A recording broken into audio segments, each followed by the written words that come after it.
অন্য ধর্মের প্রতি সব সময় ইসলাম সহনশীল, টলারেন্স।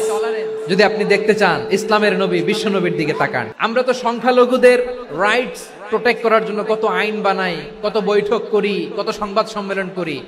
বিষ্ণু সাল্লাল্লাহু আলাইহি ওয়াসাল্লাম সংখ্যালঘুদের রাইটস এর ব্যাপারে, অধিকারের ব্যাপারে যে কথা বলেছেন, শুনলে আপনি অবাক হয়ে যাবেন। আপনি নামাজি, আপনি মুসল্লি, আপনি হাজী সাহেব, তাহাজ্জুদ পড়তে পড়তে কপালে দাগ ফেলে দিছেন। আপনার প্রতিবেশী হিন্দু, ভাবছেন আমার তো পাওয়ার আছে, ওর জমিটা দখল করি। খবরদার, বিশ্বনবী বলেন কোন সংখ্যালঘুর উপর যদি কেউ আক্রমণ করে, তার প্রাপ্য তাকে না দিয়ে যদি তাকে ঠকায়, তার উপর জুলুম করে, তার সম্পদ যদি কেড়ে নেয়, আমি নবী, তুমি মুসলিম হইতে পারো, মুসল্লি হইতে পারো, তার পক্ষে তোমার বিপক্ষে আল্লাহর দরবারে বাদী হয়ে দাঁড়াবো। এখানেই শেষ নয়, বিশ্বনবী বলেন মান কাতালা মুআহাদান, বুখারীর বর্ণনা, মান কাতালা মুআহাদান লাম ইয়ারাহ রাইহাতাল জান্নাহ। অন্যায় ভাবে কোন মুসলিম যদি কোন সংখ্যালঘুরে হত্যা করে, জান্নাতে যাওয়া তো দূরের কথা, ওই মুসলিম জান্নাতের ঘ্রাণও পাবে না। যে আল্লাহ বিশ্বাস করে আর আখিরাতে বিশ্বাস করে, সেজন্য প্রতিবেশীর সাথে ভালো আচরণ করে।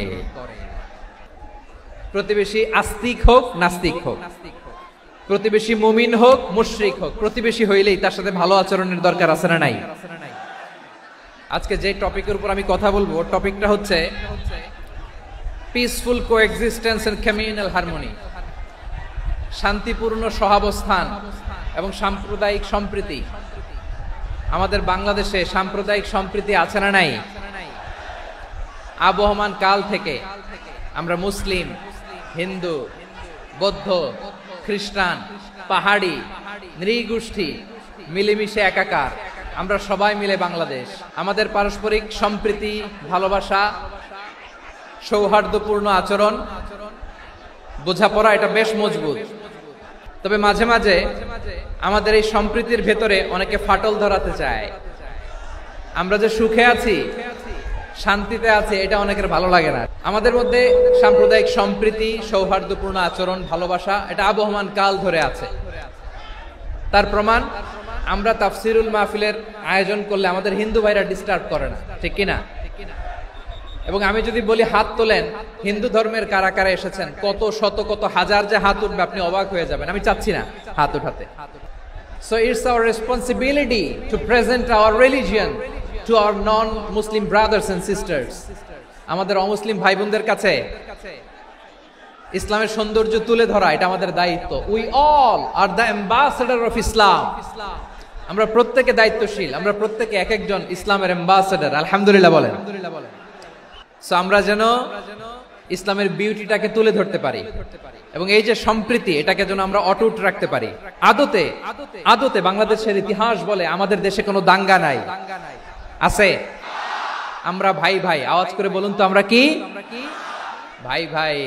কিন্তু কিছু দুষ্ট লোক আছে, তারা আমাদের সম্পর্কের মধ্যে ফাটল ধরাতে চায়, মাঝে মাঝে ঝগড়া লাগাতে চায়। দেখবেন পত্রপত্রিকায় দেখা যায় বিভিন্ন ধর্মীয় উপাসনালয়গুলোতে হামলা চালানো হয়। এগুলো রাজনৈতিক উদ্দেশ্য প্রণোদিত, এগুলোর সাথে ইসলামের কোনো সম্পর্ক নাই। এজন্য এই দুর্বৃত্তদের ব্যাপারে আমাদের সাবধান থাকতে হবে, আমরা সংঘবদ্ধ থাকবো। এই যে আমাদের পিসফুল কোএক্সিস্টেন্স, শান্তিপূর্ণ সহাবস্থান। যেদিন হিন্দুদের পূজা অনুষ্ঠান, আমরা ওই দিন তাফসির মাহফিল করি না, ঠিক কিনা বলেন? যেদিন আমাদের তাফসিরুল কোরআনের প্রোগ্রাম, ওই দিন আমাদের হিন্দু ভাইরা ডিস্টার্ব করে না। সুবহানাল্লাহ। হিন্দুদের পূজা অনুষ্ঠানে আইন শৃঙ্খলা বাহিনীর পাশাপাশি মাদ্রাসার ছাত্ররা যে সেখানে পাহারা দেয়। গোটা পৃথিবীতে এই দৃষ্টান্ত আপনি পাবেন। মাদ্রাসার ছাত্ররা, তারা তো কোরআনের ধারক, তারা হাদিসের ধারক, তারা কেন মন্দির পাহারা দিবে?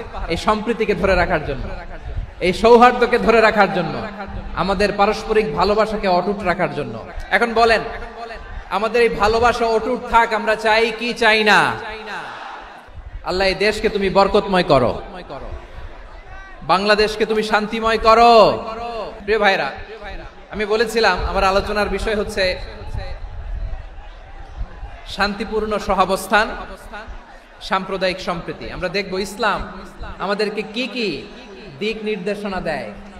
আল্লাহ রাব্বুল ইজ্জা ওয়াল জালাল তিনি ইরশাদ করছেন, ওয়ালা তাসুব্বুল্লাযীনা يدعون من دون الله فيسبوا الله عدوا بغير علم كذلك زينا لكل أمة عملهم ثم إلى ربهم مرجعهم فينبئهم بما كانوا يعملون رب العالمين বলেন গোলাম ও আমার ইমানদার বান্দারা শোনো শোনো লা তাসুবুল্লাযীনা ইয়াদউনা মিন দুনিল্লাহ ফায়াসুবুল্লাহা আদওয়াম বিগাইরি ইলম ও আমার বিশ্বাসী বান্দারা যারা আল্লাহকে ব্যতি রেখে দেব দেবীর পূজা করে তোমরা খবরদার তাদের গালি দিও না যদি ওই দেবতাদেরকে গালি দাও তাহলে ভুলবশত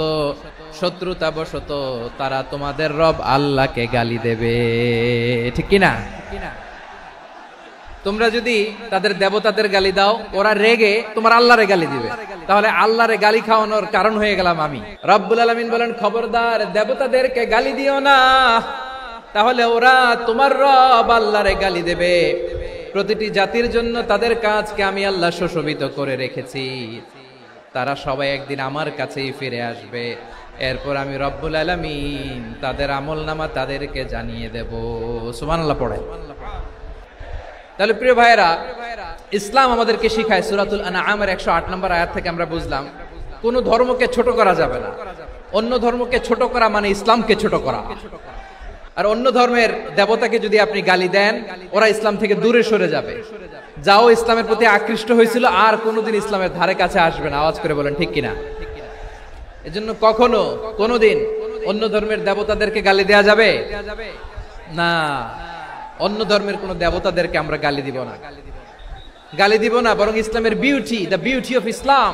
ইসলামের সৌন্দর্যকে আমরা তুলে ধরব আমরা যদি বিশ্বনবী সাল্লাল্লাহু আলাইহি ওয়াসাল্লামের জীবনের দিকে তাকাই তাহলে আমি দেখব বিষ্ণু ঈসা ইসলাম মক্কাতে কিংবা মদিনাতে অন্য ধর্মের লোকদের সাথে খুব পিসফুলি লাইফ লিড করেছেন হোক মুশরিক হোক খ্রিস্টান হোক ইহুদি বিশ্বনবী সবার সাথে মিলেমিশে ছিলেন আলহামদুলিল্লাহ বলেন ইসলাম হচ্ছে পিসফুল রিলিজিয়ন অন্য ধর্মের প্রতি সহনশীলতার সবক ইসলাম আমাদেরকে দেয় কিন্তু প্রতিটি মুসলিমের এটা মনে রাখতে হবে আল্লাহর কাছে পছন্দনীয় গ্রহণযোগ্য ধর্ম জীবনাদর্শ একটি সেটা হচ্ছে ইসলাম এজন্য রব্বুল আলামিন বলেন ইন্নাদ-দীনা ইনদাল্লাহিল ইসলাম আল্লাহর কাছে মনোনীত গ্রহণযোগ্য অ্যাকসেপ্টেড ধর্ম মতাদর্শ একটা সেটা হলো ইসলাম ইসলাম ছাড়া অন্য কোন ধর্ম যদি কেউ তালাশ করে তার ওই ধর্ম আল্লাহ গ্রহণ করবে না ومن يبتغي غير الإسلام دينا فلن يقبل منه وهو في الآخرة من الخاسرين Whoever seek anything except Islam that won't be accepted from him and he will be loser in the day of judgment কিয়ামতের দিন ইসলাম ছাড়া কেউ যদি অন্য কোন ধর্ম তালাশ করেছে দুনিয়াতে তার এই মতাদর্শ গ্রহণ করা হবে না and he will be loser ক্ষতিগ্রস্ত হাই হাই কোম্পানির ম্যানেজার ওর আমও শেষ সালাও শেষ প্রত্যেক নামাজ শেষে আমরা আল্লাহরে বলি আল্লাহ রাদিতু বিল্লাহি রাব্বা ওয়া বিল ইসলামি দীনা ওয়া বি মুহাম্মাদিন নাবিয়ান ওয়া রাসূলা ও আল্লাহ তোমারে রব হিসেবে পেয়ে আমরা খুশি ও আল্লাহ ইসলামকে ধর্ম হিসেবে পেয়ে আমরা খুশি বিশ্বনবীকে আমাদের রাসূল পেয়ে আমরা খুশি ইসলাম ছাড়া অন্য কোনো ধর্ম আমরা গ্রহণ করব না আল্লাহর কাছে অ্যাকসেপ্টেড রিলিজিয়ন একটা সেটা ইসলাম তো বিশ্বনবী সাল্লাল্লাহু আলাইহি ওয়াসাল্লাম মক্কাতে কিংবা মদিনাতে খুব পিসফুলি এক্সিস্ট করেছেন যে কোনো ধর্মের সাথে মিলেমিশে চলেছেন তার প্রমাণ আমরা যদি রাসূল সাল্লাল্লাহু আলাইহি ওয়াসাল্লামের বায়োগ্রাফির দিকে তাকাই তাহলে দেখব তিনি মুশরিকদের সাথে পিস ট্রিটি করেছেন শান্তি চুক্তি পিস ট্রিটি পিস এগ্রিমেন্ট আপনারা হুদাইবিয়ার সন্ধির নাম শুনেছেন 6ষ্ঠ হিজরিতে বিষ্ণু ঈসা ইসলাম মুশরিকদের সাথে এই ট্রিটি করেছেন চুক্তি আমরা তো মুসলমান বসতে পারি না আমরা দুই মুসলিম ভাই একসাথে বসে চা খেতে পারি না গল্প করতে পারি না বিষ্ণু ঈসা ইসলাম মুশরিকদের সাথে ট্রিটি করেছেন হুদাইবিয়ার সন্ধি এই সন্ধির আগে মক্কা থেকে কেউ মদিনায় যেতে পারে না, মদিনা থেকে কেউ মক্কায় যেতে পারে না, কিন্তু এই সন্ধির পরে ট্রাফিক স্বাভাবিক হয়ে গেল। মক্কার লোকেরা মদিনায় আসতে পারে, মদিনার লোকেরা মক্কায় আসতে পারে। এটাকে বলে সুলহে Hudaybiyah, the peace agreement of Hudaybiyah, শান্তি চুক্তি। আমরা পৃথিবীতে এখন অনেক শান্তি চুক্তির নাম শুনি, এগুলো সব the piece treaty of Hudaibiya থেকে কপি করা। আল্লাহু আকবার। মক্কার পার্ট গেল, পিস এগ্রিমেন্ট করলেন, শান্তি চুক্তি। বিষ্ণু ইসলাম মদিনায় যে কি করলেন? মদিনায় যে বিষ্ণু ইসলাম মদিনা চার্টার করলেন, মদিনা সনদ, সাহিফাতুল মদিনা, এটার বলে মদিনা চার্টার। যে ওয়েস্টে, ইউরোপে, আমেরিকাতে তারা অনেক চার্টার করে, সব চার্টার মদিনা চার্টার থেকে কপি করা। আওয়াজ করে পড়েন সুবহানাল্লাহ। বিষ্ণু ইসলাম মদিনায় গেলেন, মদিনাতে মুসলিম, মুশরিক, ইহুদি, এই তিন ধর্মের লোক মিলে সব স্টেক হোল্ডার যারা আছে সবাইকে নিয়ে বিষ্ণু ইসলাম মদিনা চার্টার করলেন, মদিনা সনদ। পড়েন সুবহানাল্লাহ। শুধু তাই নয়, মক্কাতে বিশ্বনবী পিস এগ্রিমেন্ট করলেন, শান্তি চুক্তি মুশরিকদের সাথে। মদিনাতে যে বিশ্বনবী মদিনা চার্টার করলেন, মদিনা সনদ করলেন ইহুদিদের সাথে। আবার মদিনাতে বিশ্বনবী ইহুদিদের সাথে পিস ডায়ালগ করলেন, ইন্টারফেথ ডায়ালগ করলেন, আন্তধর্মীয় সংলাপ করলেন, যেই সংলাপের মূল ভিত্তি ছিল তাওহীদ। বিশ্বনবী ইহুদিদেরকে ডাকলেন, আহ্বান করলেন, কুল ইয়া আহলাল কিতাবি তাআলাউ ইলা কালিমাতিন সাওয়াইন বাইনানা ওয়া বাইনাকুম আল্লা না'বুদা ইল্লাল্লাহ ولا نشرك به شيئا ولا يتخذ بعضنا بعضا أربابا من دون الله فإن تولوا فقولوا اشهدوا بأننا مسلمون। বিশ্বনবী মদিনার ইহুদিদের ডেকে বললেন, ও ইহুদিরা, শোনো শোনো, আসো এমন একটা আদর্শের প্রশ্নে আমরা একত্রিত হই যে আদর্শের প্রচার তোমাদের নবীরাও করেছে, আমিও করি। যে আদর্শের কথা তোমাদের পবিত্র ধর্মগ্রন্থগুলোতে আছে, আমার কোরআনেও আছে, সেটা হলো তাওহীদ। আমরা এক আল্লাহ ছাড়া কারো ইবাদত করব না, আল্লাহর সাথে কাউরে শরীক করব না, আল্লাহ ছাড়া কাউরে রব মানব না। পড়েন সুবহানাল্লাহ। তাহলে আমার প্রিয় লালমনিরহাটের ভাইরা, মদিনাতে যে তিনি মদিনা চার্টার করলেন, মদিনা সনদ, পিস ডায়ালগ করলেন, শান্তির সংলাপ, ইন্টারফেথ ডায়ালগ করলেন, আন্তধর্মীয় সংলাপ, যার ভিত্তি ছিল তাওহীদ। তাহলে অন্য ধর্মের প্রতি সব সময় ইসলাম সহনশীল, টলারেন্স। যদি আপনি দেখতে চান ইসলামের নবী বিশ্ব নবীর দিকে তাকান, ঠিক কিনা বলেন? আমরা তো সংখ্যালঘুদের রাইটস প্রোটেক্ট করার জন্য কত আইন বানাই, কত বৈঠক করি, কত সংবাদ সম্মেলন করি। বিষ্ণু সাল্লাল্লাহু আলাইহি ওয়াসাল্লাম সংখ্যালঘুদের রাইটস এর ব্যাপারে, অধিকারের ব্যাপারে যে কথা বলেছেন, শুনলে আপনি অবাক হয়ে যাবেন। বিশ্বনবী বলেন, আলা মান যালামা মুআহাদান আও ইনতাকাসাহু আও কাল্লাফাহু ফাওকা তাআতিহি আও আখাযা মিনহু শাইআন বিগাইরি তিবি নাফসিন ওয়া আনা হাজিজুহু ইয়াউমাল কিয়ামা। খবরদার, জেনে রাখো, কেউ যদি কোনো সংখ্যালঘুর উপরে অত্যাচার করে, কোন সংখ্যালঘুর প্রাপ্য থেকে যদি কেউ কাউকে ঠকায়, সংখ্যালঘুর উপর যদি কেউ কষ্ট দেয়, কোন সংখ্যালঘুর সম্পদ যদি কেউ জোর করে কেড়ে নেয়, আমি কিয়ামতের দিন বিশ্বনবী ওই সংখ্যালঘুর পক্ষে আর ওই মুসলমানদের বিপক্ষে বাদী হয়ে দাঁড়াবো। আল্লাহু আকবার। আপনি নামাজি, আপনি মুসল্লি, আপনি হাজী সাহেব, তাহাজ্জুদ পড়তে পড়তে কপালে দাগ ফেলে দিছেন, আপনার প্রতিবেশী হিন্দু, ভাবছেন আমার তো পাওয়ার আছে, ওর জমিটা দখল করি। বিশ্বনবী বলেন, কিয়ামতের দিন ওই হিন্দুর পক্ষে তোর বিরুদ্ধে আমি বাদী হয়ে দাঁড়াবো। পৃথিবীর কোন ধর্মে এরকম স্টেটমেন্ট পাবেন? পাবেন? আপনি ভাবছেন আপনি নামাজ পড়লে হাজী সাহেব কপালে দাগ ফেলায় দিলে আপনি সেলসেলায় জান্নাতে চলে যাবেন না? খবরদার। বিশ্বনবী বলেন, কোন সংখ্যালঘুর উপর যদি কেউ আক্রমণ করে, তার প্রাপ্য তাকে না দিয়ে যদি তাকে ঠকায়, তার উপর জুলুম করে, তার সম্পদ যদি কেড়ে নেয়, আমি নবী, তুমি মুসলিম হইতে পারো, মুসল্লি হইতে পারো, তার পক্ষে তোমার বিপক্ষে আল্লাহর দরবারে বাদী হয়ে দাঁড়াবো।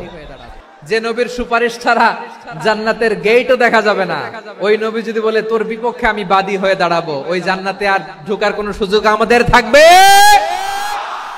এখানেই শেষ নয়, বিশ্বনবী বলেন মান কাতালা মুআহাদান, বুখারীর বর্ণনা, মান কাতালা মুআহাদান লাম ইয়ারাহ রাইহাতাল জান্নাহ।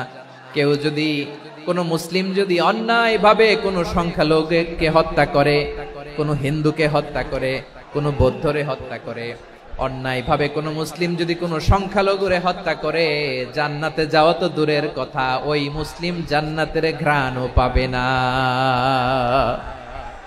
সহিহ বুখারীর বর্ণনা, মান কাতালা মুআহাদান লাম ইয়ারাহ রাইহাতাল জান্নাহ ওয়া ইন্না রিহাহা লা ইউজাদু মিন মাসিরাতি 40 আমা।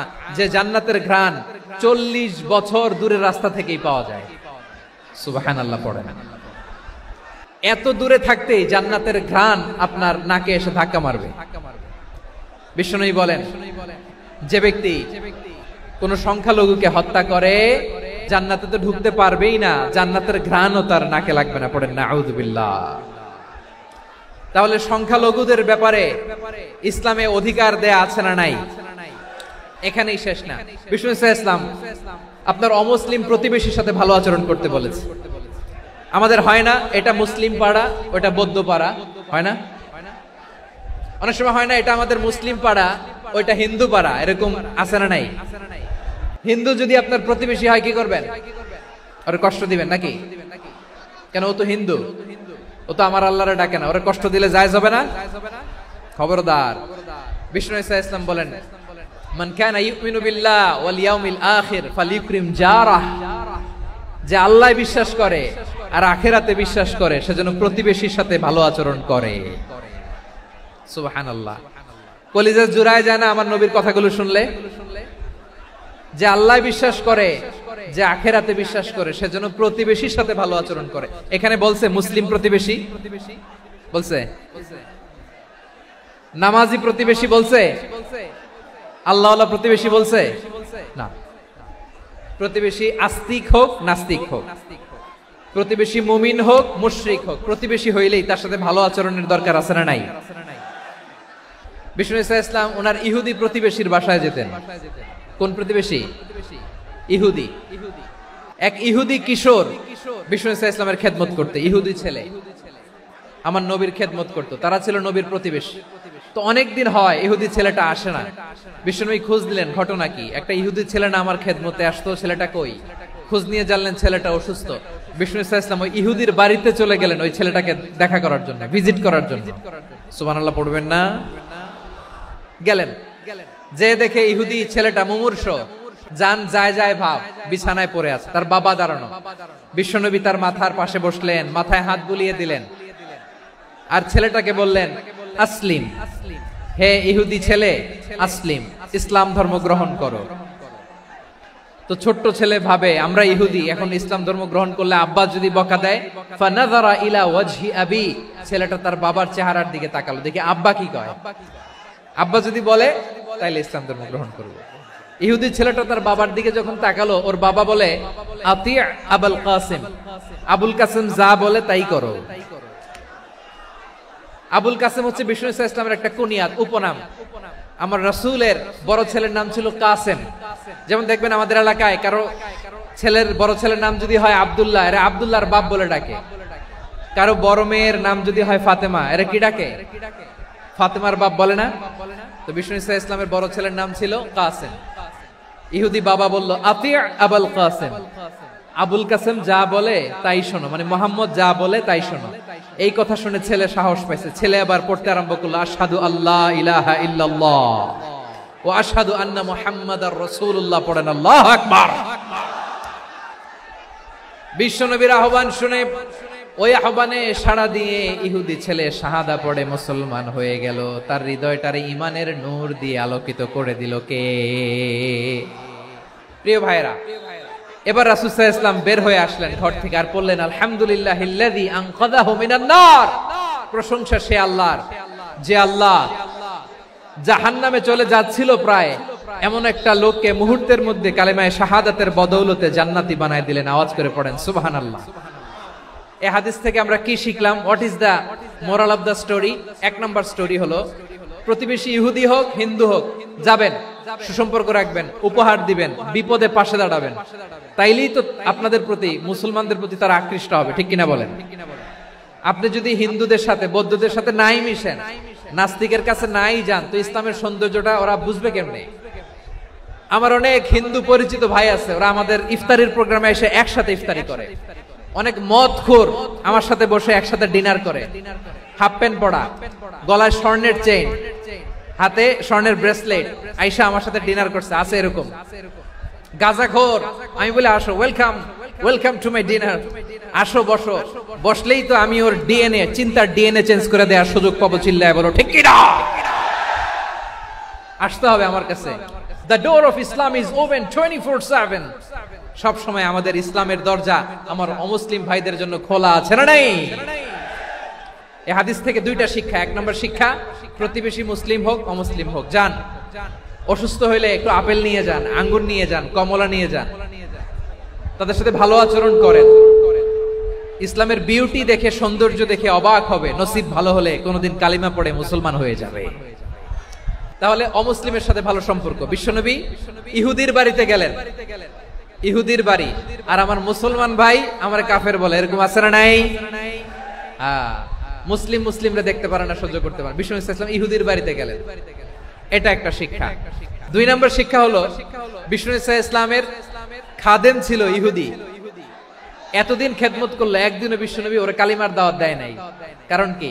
বিশ্বনবী একটা ভালো সময়ের অপেক্ষা করতেছিলেন, প্রপার টাইমিং। দাঈর কাজ হচ্ছে দাঈ, দাঈ ইলাল্লাহ, সে হচ্ছে সুযোগ সন্ধানী।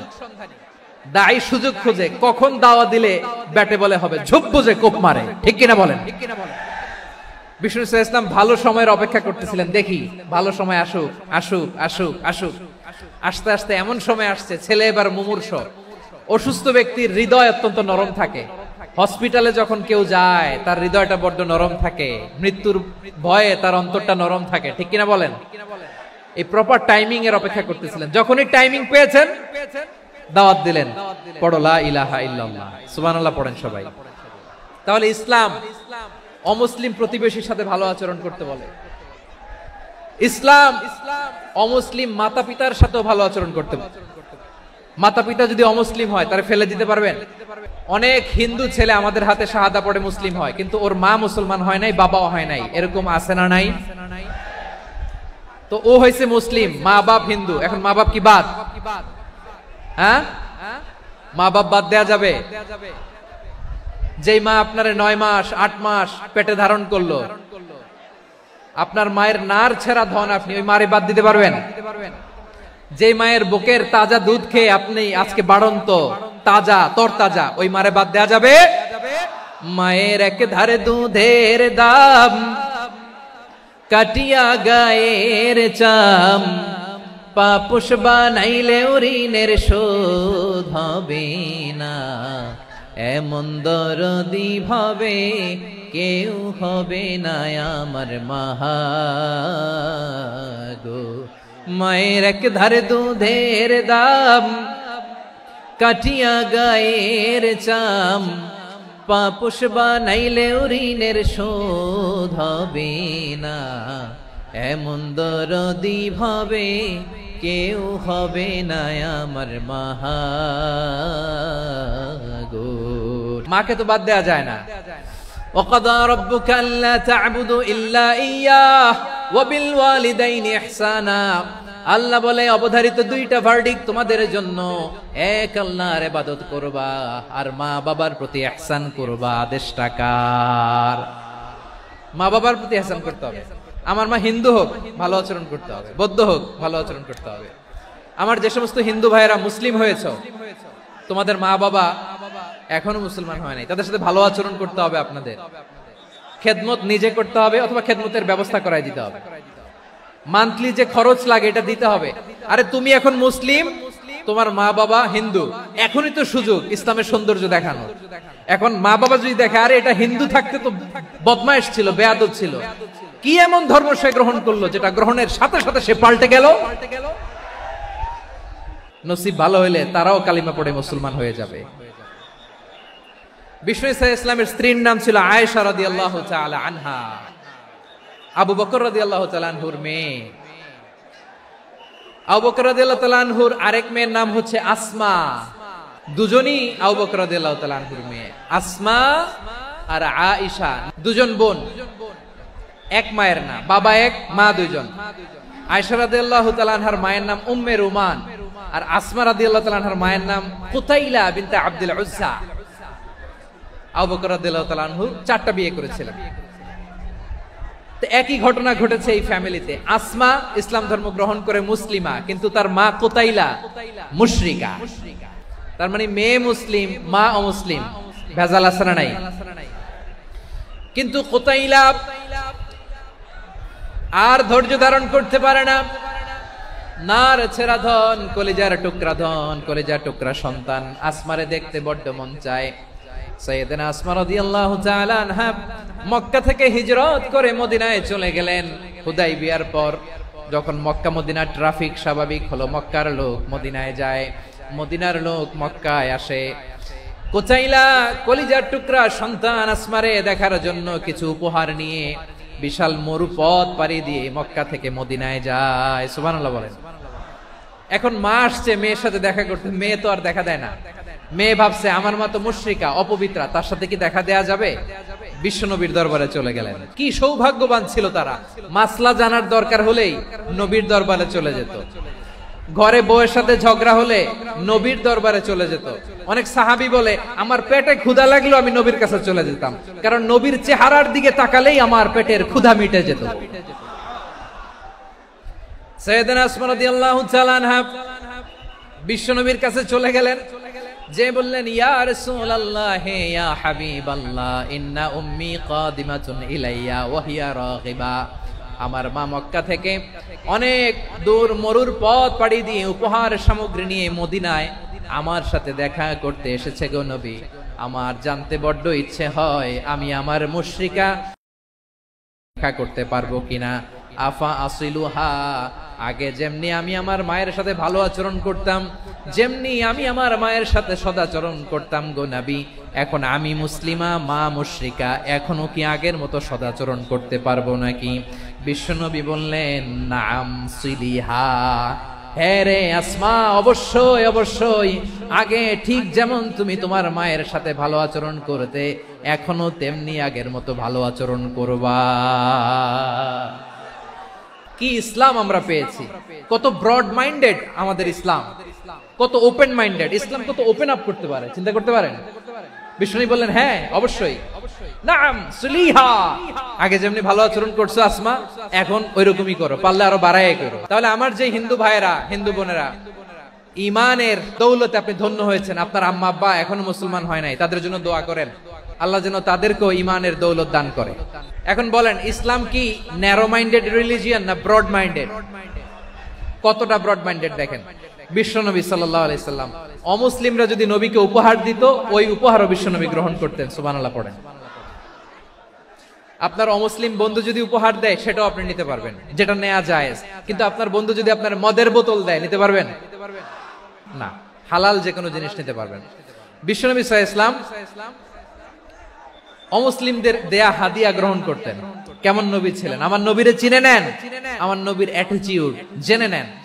বিষ্ণু ইসলাম যখন কোন জনপদে যেতেন, 3টা অপশন নিয়ে যেতেন। 1 নাম্বার অপশন আসলিম তাসলাম। নতুন এলাকায় গেলে বলতেন আসলিম তাসলাম, ইসলাম ধর্ম গ্রহণ করো, শান্তিতে থাকবা, আমার ভাই হয়ে যাবা, আমরা ভাই ভাই। ইসলাম মানো, আমরা ভাই ভাই। যদি বলে না ইসলাম মানবো না, ওকে, অপশন নাম্বার 2, মুসলিম হওয়ার দরকার নাই, লা ইকরাহা ফিদ্দিন, ইসলামে কোনো বাড়াবাড়ি নাই। খ্রিস্টান আছো থাকো, বৌদ্ধ আছো থাকো, ইহুদি থাকতে চাও থাকো, কিন্তু আমরা যেহেতু রিজিওনাল সুপার পাওয়ার, আমাদের আন্ডারে থাকো, ট্যাক্স দিয়া থাকো, এটার বলে জিজিয়া। আলেম যারা আছেন বুঝবেন এটার আরবিতে কি বলে, জিজিয়া। You pay us the tax, we will give you the security. তোমরা ট্যাক্স দিবা, আমরা সিকিউরিটি দিব, আমাদের আওতায় থাকবা, কেউ তোমাদেরকে আক্রমণ করতে পারবে না, আমরা নিরাপত্তা দিব। সুবহানাল্লাহ বলেন। ট্যাক্স দাও, আমরা সিকিউরিটি দিব না, এটাও মানি না। বিষ্ণু বলেন তাহলে তলোয়ার আমাদের আর তোমাদের মাঝে ফয়সালা করবে, মুসলিমও হবে না, ট্যাক্স দিবা, নিরাপত্তা দিব, আমরা সুপার পাওয়ার, আমাদের আন্ডারে থাকবে, এটাও না, তাহলে তোমাদেরকে তো আমরা বিশ্বাস করতে পারি না। কখন না কখন বিশ্বাসঘাতকতা করো, কার সাথে মিলে হাত মিলাও, তলোয়ার আমাদের মাঝে ফয়সালা করবে। তখন তিনি জেহাদের সশস্ত্র সংগ্রামের ঘোষণা দিতেন। সুবহানাল্লাহ পড়েন। দেখেন পশ্চিমারা জেহাদকে এইভাবে চিত্রায়িত করে না। ওরা জেহাদ বলতে বুঝায় তলোয়ার, হাত কাটো, গলা কাটো না। জেহাদ সশস্ত্র সংগ্রাম 3 নম্বরে। অধিকাংশ ক্ষেত্রেই বিশ্বনবীর সুন্দর আচরণ দেখে, আরে আমার নবীর যে নুরানি চেহারা, অনেকে তো কেবল সিরেফ চেহারাটা দেখেই কালিমা পড়ে মুসলমান হয়ে গিয়েছে। যারা মুসলিম হয় নাই তারা তাদের ইসলামেই বলবৎ ছিল, ট্যাক্স দিয়ে ইসলামের আন্ডারে ছিল। যারা এটাও মানে নাই ওইটাও মানে নাই, তাদের বিরুদ্ধে জেহাদ। বিষ্ণু ইসলাম 7ম হিজরিতে যখন খায়বার বিজয়ের পরে ইসলাম রিজিওনাল সুপার পাওয়ার হিসেবে আত্মপ্রকাশ করলো, বিশ্বনবী চিঠি লিখলেন অন্যান্য সুপার পাওয়ারের কাছে। রাষ্ট্রীয় চিঠি লেখে এক রাষ্ট্রপ্রধান আরেক রাষ্ট্রপ্রধানের কাছে। এই যে 24-এর ছাত্র নাগরিক অভ্যুত্থানে, এই অভ্যুত্থান যখন শুরু হয়, আমি তখন সাউথ আফ্রিকাতে একটা স্ট্যাটাস দিয়েছিলাম, কোটা নয় গোটা দেশ সংস্কার করা লাগবে। আমাদের ইউনাইটেড আরব আমিরাতের বাংলাদেশি ভাইয়েরা তারা সেখানে রাস্তায় নেমে এসেছিল, জানেন? ওইখানে ডেমনস্ট্রেশন করা যায় না, সেখানকার সরকার তাদেরকে যাবজ্জীবন দিয়েছিল। তখন আমাদের এই যে প্রধান উপদেষ্টা ডক্টর মোহাম্মদ ইউনূস সরাসরি G2G বলে, এটারে G2G, government to government, G2G, উনি চিঠি লিখলেন যে তাদেরকে, ইউর হাইনেস, হে সম্মানিত আমির, আপনি আমার এই চিঠির কারণে আমার সম্মানে এই 53 জন বাংলাদেশিকে মাফ করে দেন। এই চিঠির বদৌলতে বেকসুর খালাস পেয়ে গিয়েছিল আমাদের ভাইরা। জানেন না এই ঘটনা আপনারা? তাহলে গভর্নমেন্ট টু গভর্নমেন্ট চিঠি দেওয়া হয়। 7ম হিজরিতে বিষ্ণু ইসলাম সব সুপার পাওয়ারের কাছে চিঠি দিলেন, রোমান সম্রাটের কাছে, পারস্য অধিপতির কাছে, মিশরের অধিপতির কাছে, সবার কাছে চিঠি লিখলেন। চিঠির ভাষা ছিল এরকম, মিন মুহাম্মাদিন রাসূলিল্লাহ ইলা মুকাওকিস আযীমিল কিবত, মুহাম্মদ রাসূলুল্লাহর পক্ষ থেকে মিশরের বাদশার কাছে, আসলিম তাসলাম, ইসলাম মানো শান্তিতে থাকবা, সালামুন আলা মান ইত্তাবা আল হুদা, শান্তি তার জন্য যে হেদায়েতের অনুসরণ করে। সুবহানাল্লাহ পড়েন।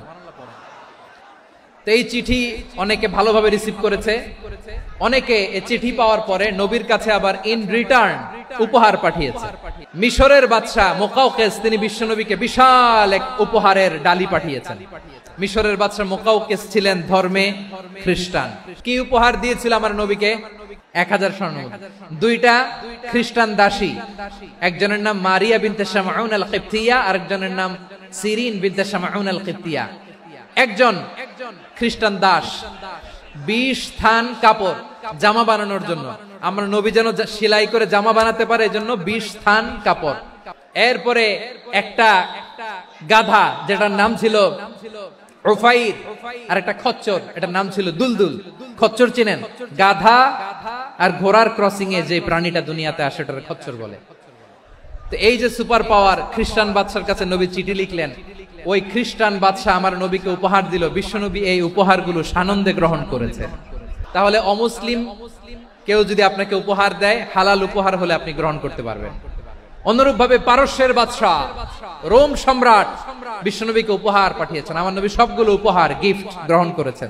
আম্মাজান আয়েশার কাছে মাসালা জানতে চায় মেয়েরা, হে আম্মাজান, অগ্নি উপাসকেরা তাদের ঈদের দিন নওরোজের সময় আমাদেরকে পাখি দেয়, নেওয়া যাবে? উনি বললেন, ওরা জবাই করে দিলে নেওয়া যাবে না, কিন্তু ওরা যদি ফলমূল এরকম খাবার দেয় এগুলো নেওয়া যাবে। তার মানে অমুসলিমদের দেয়া উপহার এটা গ্রহণ করা যায়। শুধু তাই নয়, বিষ্ণু ইসলাম অমুসলিমদের সাথে আর্থিক লেনদেনও করেছেন, ফিনান্সিয়াল ডিলিং করেছেন।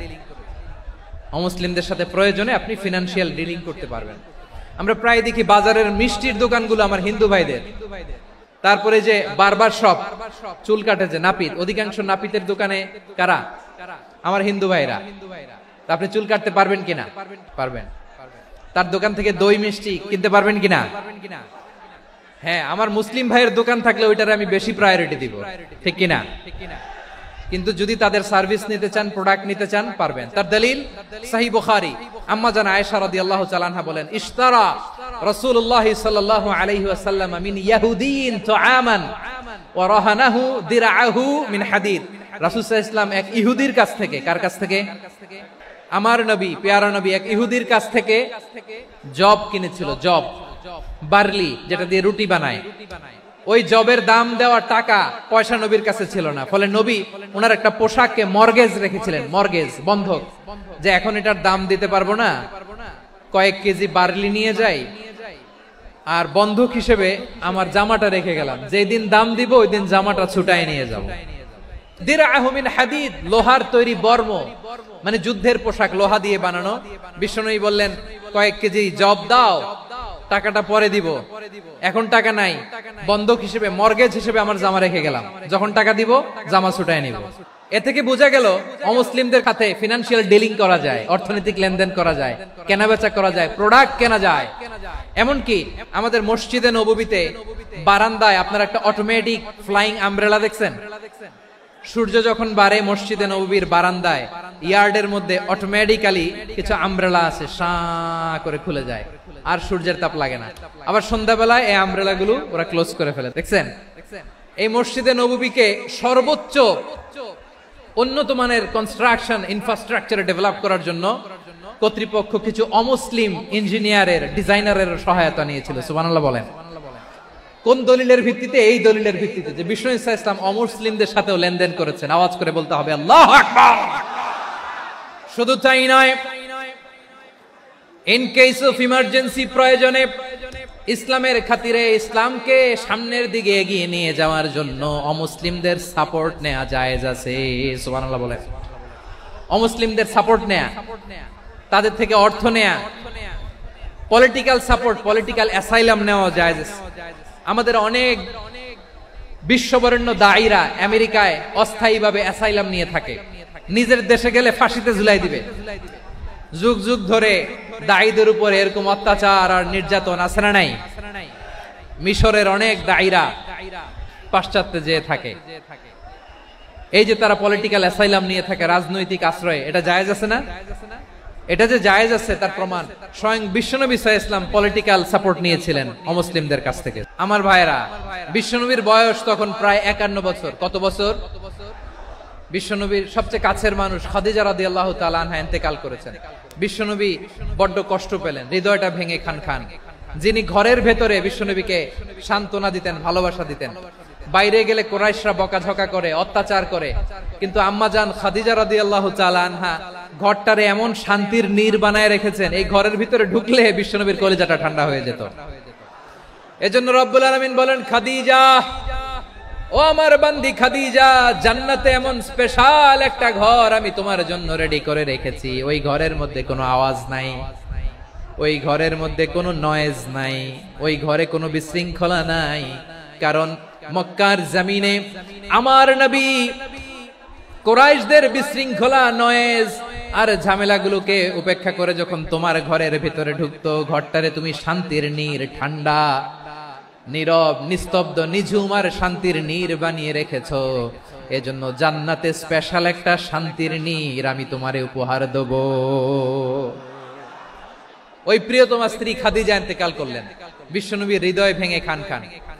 আবার ওনার চাচা আবু তালেব ইন্তেকাল করলেন, যিনি পলিটিক্যাল শেল্টার দিতেন নবীকে। আবু তালেবের ভয়ে, বিশ্বনবীর এই চাচার ভয়ে কোন মুশরিক নবীর গায়ে হাত দেওয়ার সাহস পায় নাই। এখন স্ত্রীও নাই, চাচাও নাই, নবীকে আশ্রয় দেওয়ার কেউ নাই, নবীর চারদিকে অন্ধকার। নবী এখন কই যাবেন? আমার পেয়ারা নবী নতুন স্টেশন খুঁজতেছেন, নতুন দাওয়াতি প্ল্যাটফর্ম খুঁজতেছেন। তিনি যায়েদ বিন হারেসা রাদিয়াল্লাহু তাআলা আনহুকে নিয়ে মক্কার পাশের একটা নেইবরিং সিটি তায়েফে চলে গেলেন দিনের দাওয়াত দেওয়ার জন্য। নাকি জমি কিনতে গেছিলেন? দুনিয়ার যশ খ্যাতির জন্য, নিজের কোনো লাভের জন্য? তায়েফবাসীদেরকে জাহান্নামের আগুন থেকে বাঁচানোর জন্য। আওয়াজ করে বলতে হবে ঠিক কিনা? বিশ্বনবী বিশাল মরুপথ, পাহাড়ি পথ পাড়ি দিয়ে তায়েফের মরুজমিনে গেলেন কোরআনের দাওয়াত নিয়ে, ইমানের দাওয়াত নিয়ে। কিন্তু তায়েফের লোকেরা বিশ্বনবীর দাওয়াতকে শুধু প্রত্যাখ্যান করেই থামে নাই, তারা বিশ্বনবীর সাথে অত্যন্ত খারাপ আচরণ করেছে, বিশ্বনবীকে শারীরিকভাবে হেনস্থা করেছে, আমার নবীকে শারীরিকভাবে অত্যাচার করেছে। আমার পেয়ারা নবীর গায়ে পাথর মেরেছে, বিশ্ব নবীর গা বেয়ে ঝরঝর করে রক্ত ঝরেছে, নবী জামিনের মধ্যে লুটিয়ে পড়েছেন, আবার মেরেছে, আবার নবী হাঁটতে শুরু করলেন, পেছন থেকে আবার মেরেছে, আবার নবী রক্তাক্ত হয়ে জামিনের মধ্যে লুটিয়ে পড়লেন, আবার মেরেছে। বিশ্ব নবীর মতো এত সুশ্রী মানব, বিশ্ব নবীর মতো এত শুভ্র মানব, বিশ্ব নবীর মতো এমন চমৎকার দেহাবয়ব দিয়ে রব্বুল আলামিন কাউকে বানান নাই। এরকম চমৎকার মানুষটাকে তারা তায়েফের ওই জমিনে রক্তাক্ত করেছে। বিশ্বনবী দুনিয়ার কোনো স্বার্থের জন্য সেখানে যান নাই, নিজের কোনো লাভের জন্য, প্রাপ্তির জন্য যান নাই, তায়েফবাসীদের জাহান্নামের আগুন থেকে বাঁচাতে গিয়েছেন। খেয়ে না খেয়ে দ্বীনি প্রচারের কাজে নিজেকে দিয়েছ বিলিয়ে, তায়েফের কাফিরেরা চিনল না সে আলো, দুষ্ট ছেলেদের পিছু দিল লেলিয়ে, পাথরের আঘাতে ক্ষত বিক্ষত হয়ে সারা শরীর থেকে রক্ত ঝরে। হে রাসূল তোমাকে ভুলি আমি কেমন করে, হে রাসূল তোমাকে ভুলি আমি কেমন করে। পারেন না আপনারা? ধরুন আমার সাথে। হাজার ব্যথা বেদনার পরে ফিরে আসনি তুমি আপন ঘরে, দিনের আলো তুমি ছড়িয়ে দিতে, চলে গেলে মদিনায় মক্কা ছেড়ে। হে রাসূল তোমাকে ভুলি আমি কেমন করে, হে রাসূল তোমাকে ভুলি আমি কেমন করে। প্রিয় ভাইরা, তায়েফের ছেলেরা নবীকে রক্তাক্ত করলো। আমার নবী কই যাবে? কই যাবে? মক্কায় জায়গা নাই, তায়েফে জায়গা নাই। তায়েফ থেকে ভারাক্রান্ত মন নিয়ে আমার নবী মক্কায় ফিরে আসলেন। বিশ্ব নবী মক্কায় ঢুকতে পারেন না। মক্কার মরুভূমির দিকে তাকিয়ে, উপত্যকার দিকে তাকিয়ে বিশ্বনবী ধা ধা করে কাঁদেন, ঝরঝর করে। নবীর চেহারা মোবারক থেকে চোখের পানিগুলো বেয়ে বেয়ে পড়ে।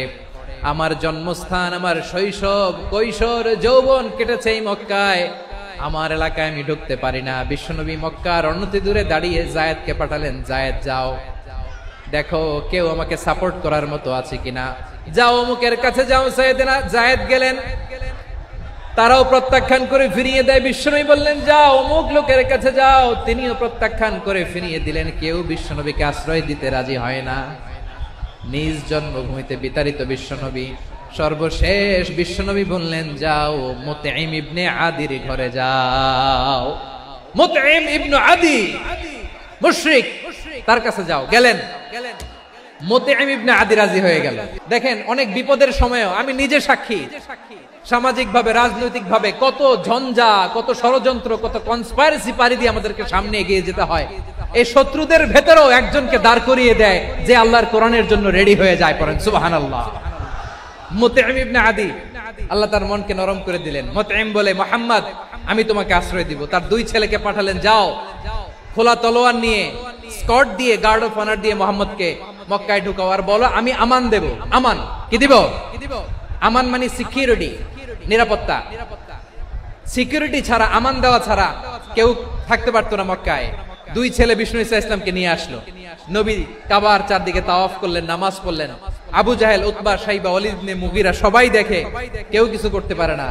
কারণ মুতঈম ইবনে আদি ঘোষণা দিয়েছেন আমি মুহাম্মদকে আমান দিয়েছি, মুহাম্মদের গায়ে যেন কেউ স্পর্শ না করে। আওয়াজ করে পড়েন সুবহানাল্লাহ। নবীর এই বিপদ কালে মুহূর্তে মুতঈমের হৃদয়টারে নরম করে দিল কে? এই মুতঈম কি মুসলিম ছিল না মুশরিক? তাহলে মুশরিকের কাছ থেকে নবী পলিটিক্যাল অ্যাসাইলাম, আধুনিক রাষ্ট্রবিজ্ঞানের ভাষায় পলিটিক্যাল অ্যাসাইলাম, যেটাকে বলে রাজনৈতিক আশ্রয়, উনার আমান বা নিরাপত্তার এই ঘোষণায় তিনি মক্কায় ঢুকলেন। যতদিন নিরাপত্তা ছিল ছিলেন। মুতঈম যখন মারা গেল, বিষ্ণু ঈসা ইসলাম হিজরত করে মদিনায় চলে গেলেন। সুবহানাল্লাহ। কিন্তু মুতঈম যে বিশ্বনবীর উপকার করছে এটা বিশ্বনবী ভুলে নাই। আমাদের অনেকে আছে উপকার করার পরে আর খেয়াল থাকে না, এরকম আছে না নাই? আমার নবী ভুলে নাই। বদরের প্রান্তরে 70 জন কাফেরকে যখন বন্দী করে বিশ্বনবীর সামনে হাঁটু গেড়ে দাঁড় করানো হলো, বসানো হলো, 70 জন কাফের। কয়জন? বিশ্বনবী তাদের দিকে তাকিয়ে বললেন, সহিহ বুখারীর বর্ণনা, লাউ কানাল মুতঈম ইবনে আদি হাইয়ান সুম্মা কাল্লামানি হাউলাই নাতনা লা তারাকতুহুম লাহু। বদরের প্রান্তরে 70 জন বন্দী কাফিরের দিকে তাকিয়ে আমার নবী বললেন, আজকে মুতঈম ইবনে আদি যদি বেঁচে থাকতো আর তোমাদের 70 জনের ব্যাপারে যদি মুতঈম এক বাক্যে একটা সুপারিশ করত, তার সম্মানে আজকে তোদের সবাইকে আমি মাফ করে দিতাম। বিশ্বনবী মুতঈমের এই সাহায্যের কথা বলে নাই। 70 জন মুশরিক হাঁটু গেড়ে বসা, নবী চাইলে এখনই এক্সিকিউশন অর্ডার দিতে পারে। তিনি বললেন, আজকে যদি মুতঈম বেঁচে থাকতো আর মুতঈম যদি তোদের জন্য সুপারিশ করতে, এই আবর্জনাগুলোর ব্যাপারে সুপারিশ করতে, আমি মুহূর্তেই তোদেরকে এমনি মাফ করে দিতাম। শুধু তাই নয়, যাকে যে সম্মান দেয়ার আমার নবী দিতেন, হোক আস্তিক হোক নাস্তিক, হোক মুসলিম হোক অমুসলিম।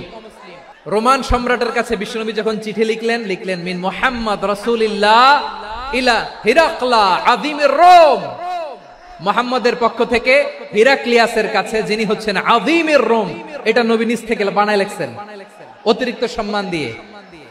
কোন রাষ্ট্রপ্রধান যখন আসে তাদেরকে আমরা কি বলি জানেন? তার নামের শেষে HE এটা লিখতে হয়, H.E. মানে হিজ এক্সেলেন্সি। কি লেখে? হিজ এক্সেলেন্সি অথবা ইউর হাইনেস, ইউর ম্যাজেস্টি।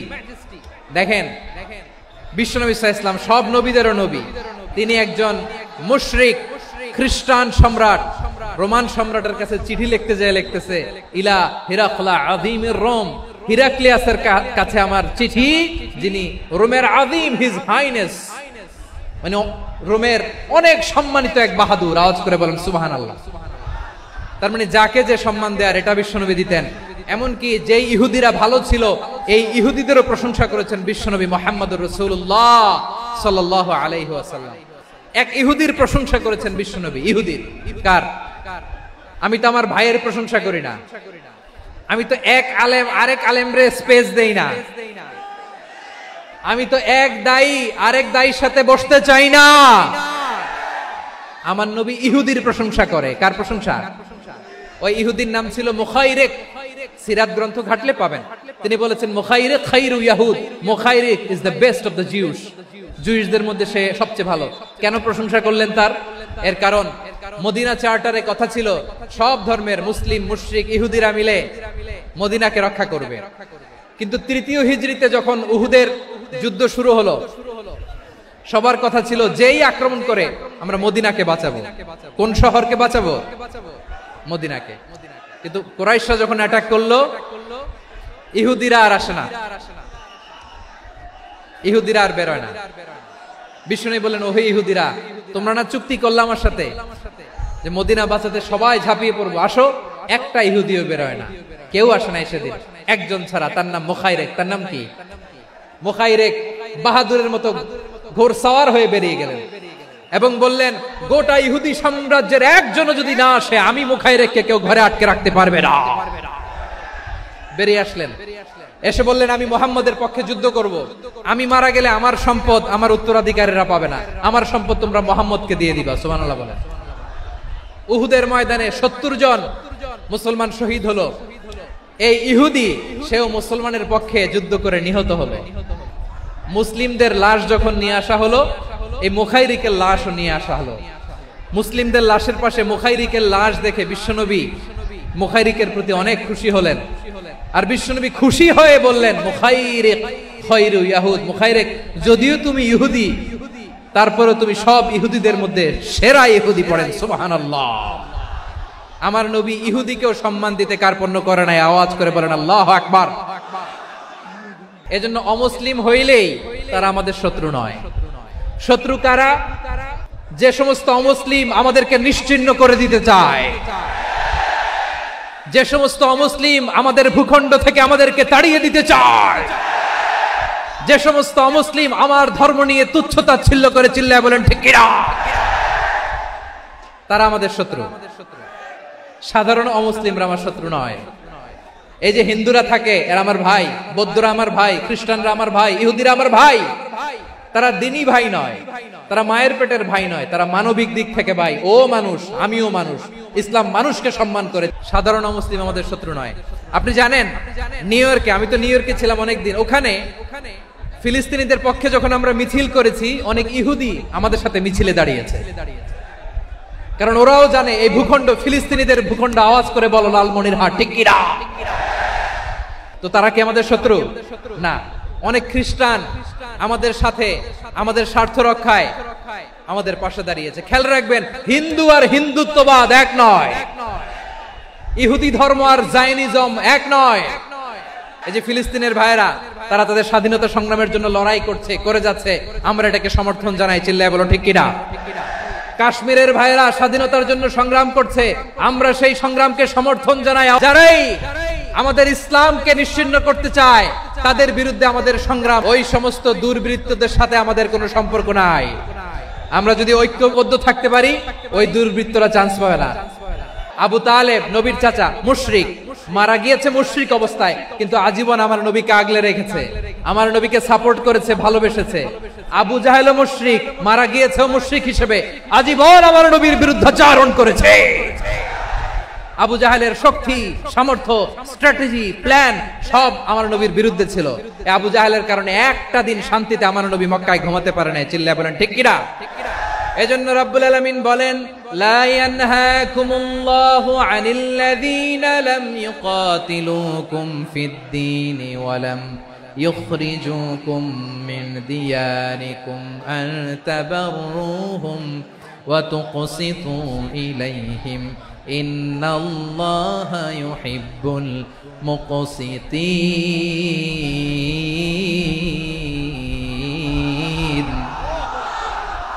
আল্লাহ বলে, গোলামেরা শোনো শোনো, যে সমস্ত অমুসলিম তোমাদের সাথে ধর্মযুদ্ধে লিপ্ত হয় না, তোমাদের বিরুদ্ধে যে সমস্ত অমুসলিম অস্ত্র ধরে না, যে সমস্ত অমুসলিম তোমাদেরকে তোমাদের জন্মস্থান থেকে, ভূখণ্ড থেকে তাড়িয়ে দেয় না, তাদের সাথে ভালো আচরণ করতে আমি আল্লাহ নিষেধ করি নাই। তাদের সাথে সদাচরণে কোনো নিষেধাজ্ঞা নাই, বরং তাদের সাথে সদাচরণ করো, এটাই আমি আল্লাহ চাই। তাহলে আমার যে অমুসলিমরা আমাদের সাথে শত্রুতা করে না, তুচ্ছতাচ্ছিল্য করে না, আমাদের ভূমি থেকে আমাদেরকে উচ্ছেদ করতে চায় না, আমাদের বিরুদ্ধে অস্ত্র ধরে না, ওই অমুসলিম ভাইদের সাথে আমাদের কোনো দ্বন্দ্ব আছে? কোনো বিরোধ আছে? বরং আছে ভালোবাসা। বরং আছে কি? এই ভালোবাসা দিয়ে আমরা বিশ্ব জয় করব। রাজি আছো মুসলমান? আমাদের পুঁজি ভালোবাসা। আমাদের পুঁজি কি? আমার এই পুরো আলোচনা থেকে দা রিলিজিয়াস কোএক্সিস্টেন্স, পিসফুল কোএক্সিস্টেন্স, শান্তিপূর্ণ সহাবস্থান, কমিউনাল হারমোনি, এই সাম্প্রদায়িক সম্প্রীতি, এই আলোচনা থেকে কি বুঝলেন? ইসলাম কি ন্যারো মাইন্ডেড না ব্রড মাইন্ডেড? এই ব্রড মাইন্ডেড হৃদয় নিয়ে, ভালোবাসা দিয়ে আমরা বিশ্ব জয় করতে চাই। রাজি আছেন? আল্লাহ কবুল করুক। আমরা সবাই পড়ি আমিন। আমার প্রিয় মায়েরা, বোনেরা, আপনাদের জন্য একটা হাদিস বলে শেষ করব। বিশ্বনবী বলেন, আমার মায়েরা খেয়াল করে শুনুন, বিশ্বনবী আপনাদের উদ্দেশ্য করে বলেন, আল মারআতু ইযা সাল্লাত খামসাহা ওয়া সামাত শাহরাহা হাফিজাত ফুরুজাহা আতাআত বা'লাহা ফালতাদখুল মিন আইয়ি আবওয়াবিল জান্নাতি শাআত। বিশ্বনবী আপনাদেরকে 4টা কাজের কথা বলেছেন, খুব বেশি না। 4টা করলে 8 জান্নাতের দরজা সব খোলা। কোনটা দিয়ে যাবেন? যেটা দিয়ে মনে চায়। 1 নাম্বার 5 ওয়াক্ত নামাজ। আমার বোনেরা জোহরের নামাজ পড়তে পড়তে এটা আসরে নিয়ে যায়, আসর পড়তে পড়তে মাগরিবে নিয়ে যায়, এরকম আছে না নাই? আমার বোনেরা এটা করবেন না। ইন্নাস সালাতা কানাত আলাল মুমিনিনা কিতাবাম মাওকুতা, সময় মতো পড়বেন। সামাত শাহরা, রমাদানের রোজাগুলো রাখবেন। হাফিজাত ফুরুজাহা, যে নারী তার চরিত্রকে হেফাজত করে, তার প্রাইভেট হেফাজত করে, তার লজ্জাস্থান হেফাজত করে। ও মায়েরা, আপনার এই গর্ভ যে কত দামি আপনি জানেন না। আপনার এই গর্ভ থেকে জন্মাবে আগামীর সালাহুদ্দিন আল আইয়ুবী। আপনার গর্ভ থেকেই জন্মাবে ইমাম আল মাহদি আল মুনতাজার। আপনার পেট থেকে জন্মাবে আবু সাইদের মতো বীর সৈনিক। আপনার পেট থেকে জন্মাবে মুগ্ধের মতো বীর মুজাহিদ। আপনি জানেন না কে আসবে আপনার পেট থেকে। সময়টাকে কাজে লাগান, ইসলামকে বুঝেন, মানেন, আমাদের ইসলামিক লেকচারগুলো শোনেন। আমরা যে বার্তাগুলো, ইনস্ট্রাকশনগুলো, দিক নির্দেশনাগুলো আপনাদের খেদমতে রাখি, এগুলো মেনে চলুন। আপনিই পারেন আপনার ঘরটাকে জান্নাতের টুকরা বানাতে। একটা family it's a very big institution and you are the MD, the managing director of this institution. চিল্লায় বলেন ঠিক কিনা? চাইলেই পারেন ঘরটারে জান্নাতের টুকরা বানাতে। 5 ওয়াক্ত সালাত, রমাদানের রোজা, নিজের চরিত্রের হেফাজত, ও আতাআত বালাহা, স্বামীর আনুগত্য। এটাতে অনেকে ভুল করে থাকে। হায় রে আমার বোনেরা, স্বামীর আনুগত্যকে এটা নিজের অপমান মনে করবেন না। আপনার স্বামী আপনার সবচেয়ে বড় গার্ডিয়ান, তিনি আপনার সবচেয়ে ভালো চায়। নারী কখনো গার্ডিয়ানশিপের বাইরে থাকতে পারে না। হয় আপনি বাবার গার্ডিয়ানশিপের ভেতরে, বাপ না থাকলে ভাই আপনার গার্ডিয়ান, ভাই না থাকলে চাচা গার্ডিয়ান, বিয়ের পরে আপনার স্বামী আপনার গার্ডিয়ান। শরিয়া সম্মত স্বামীর আদেশগুলো আপনি মেনে চলবেন, কিন্তু শরিয়া বিরুদ্ধ কোনো আদেশ মানতে আপনি বাধ্য নয়। এই 4টা কাজ যদি কোনো নারী করে, বিষ্ণুই বলেন জান্নাতের 8টা দরজা খোলা, তোমার যেটা দিয়ে মনে চায় সেটা দিয়ে জান্নাতে তুমি এন্ট্রি নিতে পারবা।